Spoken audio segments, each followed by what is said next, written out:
قرآن کا ایک قانون جو ہے نا وہ نہیں لاگو ہم کرتے نا. اور وہ قرآن کا قانون کیا ہے کہ تعریف کے قابل صرف پروردگار عالم ہے. کیا بات ہے. جب اللہ کے علاوہ کوئی تعریف چاہتا ہے تو وہ باطل ہو گیا. بس کیا بات. یہ مختصر ترین دین کی بات. کیا بات کیا بات. یہاں اللہ نے سب کو پھنسا لیا. سب کو پھنسا لیا. ایک لائن یہ کہ تعریف کے قابل صرف اللہ. صرف اللہ. Only God. بس. اب جیسے یہ لفظ لوگوں نے جملے غلط کیے ترجمے. اللہ اکبر لکھا ہوگا اللہ سب سے بڑا ہے. تو میں نے پوچھا سب کا کدھر آیا لفظ؟ اللہ ہی بڑا ہے. ہی بھی نہیں ہے. اللہ اکبر اللہ بڑا. اللہ بڑا ہے. ہی نہیں. یہ بھی نہیں.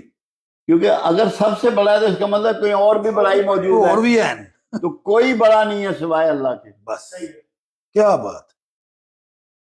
یہ اس لیے کہ تعریف کے قابل بھی وہی ہے جو بڑا ہے. کیا بات. سبحان اللہ.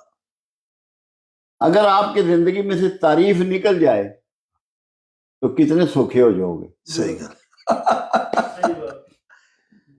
جی نثار صاحب میں تانوں سوکھے ہو جاؤ گے. اے دماغ تے ٹٹھی ہے مسلم دی حدیث کہ اگر کوئی شخص یہ خواہش رکھتا ہے کہ میں بیٹھے ہوا اور میرے سامنے بندہ اس طرح کھلو. ہائے ہائے اللہ وہ تو رب ہو گیا. اللہ اکبر.